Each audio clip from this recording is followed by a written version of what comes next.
Today, I am very happy to welcome CEO and founder of Impact Invest, Ruth Brännvall. In 2012, she founded Impact Invest and has since helped private investors, foundations, and government organizations build impact funds. So Ruth, welcome to this short talk. Thank you. And before we have a look at the report and some of the findings, can you tell me about the work you're doing with Impact Invest? Yeah, sure. I mean, we started Impact Invest inspired by some of the entrepreneurs that made a lot of money in the Bay Area in the what you call the .com boom. And I was myself at that time in telecoms and media. And I found it really, really inspiring that those entrepreneurs would then take some of the learnings, the experience, and the money to put that at use for something really good. And I started thinking about how can we use capital that has more purpose than just, allow us as rich people to getting richer. And that at the time, as you mentioned, the impact investing space didn't really exist, but it started to be built as a community of and by entrepreneurs, by private people.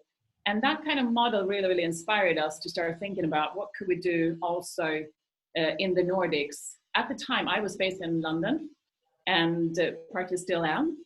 But in London, the area of social entrepreneurship, social innovation had emerged since a number of years because we simply don't see a welfare state in the UK. And as in the Nordics, we started to see that actually some of the challenges, you can't really trust the welfare system to solve it.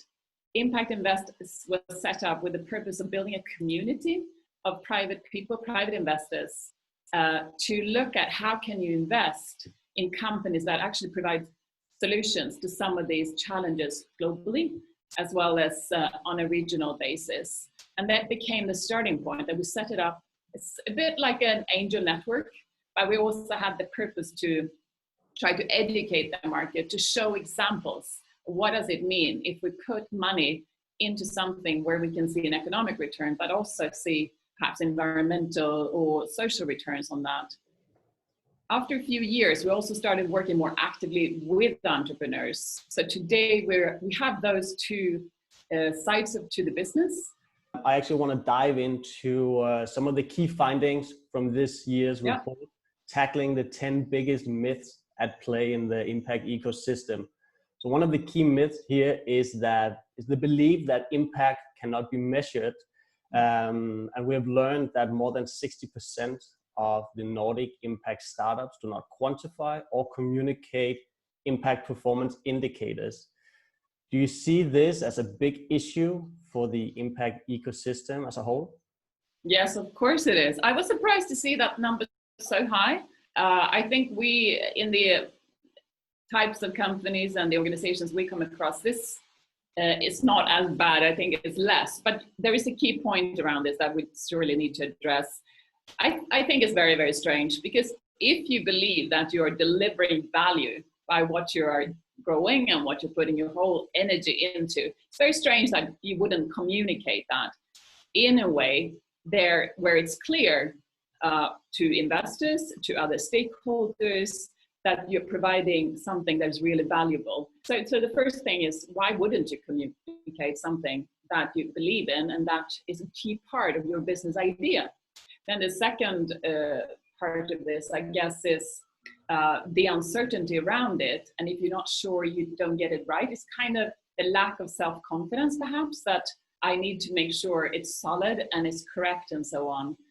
But we don't tend to do that with numbers. I mean, you don't know if your customer base is going to grow one way or the other, but yet you communicate what you believe in. And so I think it's extremely valuable, because at the end of the day, if you want your company to not be assessed only by the financials, then surely you have to show what you're doing and come up with a proposal on how you would measure it. And do you also think that this is an element that's holding back more investors from going into the impact space? Possibly, because investors are a little bit behind here. There is a kind of a need for education on both sides. Many investors do tend to say, well, I don't know what KPIs to use. This sounds very complicated, etc. Now, you referred to me earlier as I have been in research as well and did my PhD, and I see there is a wealth of information experience in the scientific community and within academia. So of course, for any issue that you would raise, whether that's health, whether it's social issues, those areas that can be quite complex, there is a lot of data there. But the academia and science, it's, lives its own world in a bubble. And so I understand that it's difficult. But now in the investor community globally, there is also emerging standards that are starting to be spread. And so that we start using the same language, we start asking for the similar type of KPIs, so it's easily accessible. But that is one of the reasons we are running Impact Invest, to kind of help bridge that gap and help both the investors and help the entrepreneurs to find the relevant type of data and suggest some simple metrics where you can start measuring your impact and managing your impact as an investor. So should investors start to ask a different set of questions here? Yeah. Well, I'm glad you asked that question, Jeff, because that's absolutely right. I think impact investing has a slightly different philosophy behind it. You are investing in a solution towards a problem.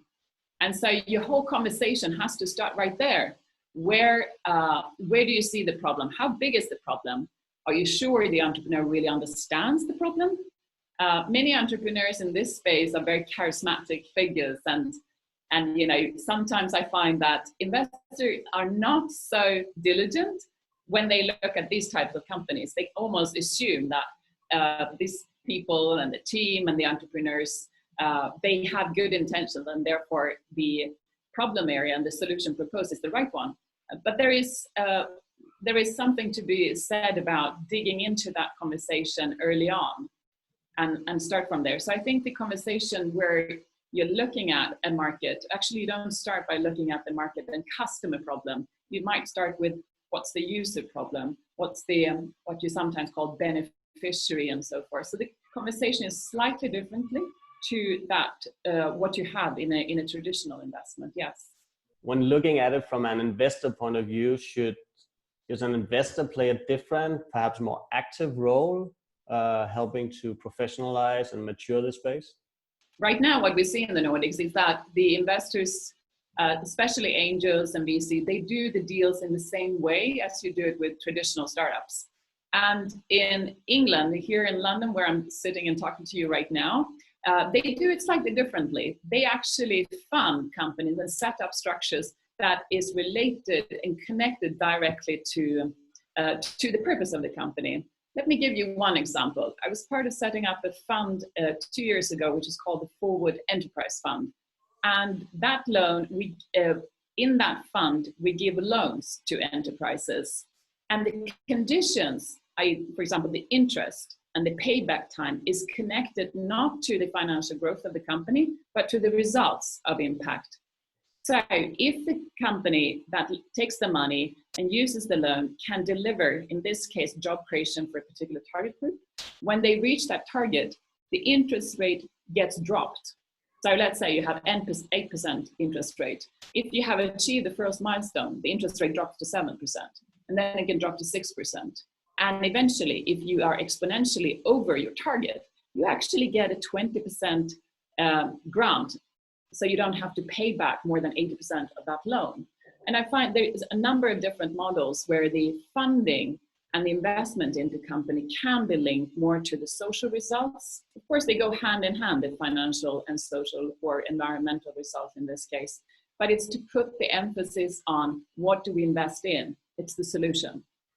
We hope to see some of these learnings being brought to the impact system as a whole, not just in the Nordics, but globally. It's going to be very exciting to see how this whole space is going to evolve in the time to come. So a big thank you for wanting to be part of this, sharing the work you're doing in Impact Invest. In fact, I think it's a wonderful report. I think it's a lot of good data in there that is useful to both the investors and the entrepreneurs. So it's really fantastic to see that you put the resources behind that to carry out that research.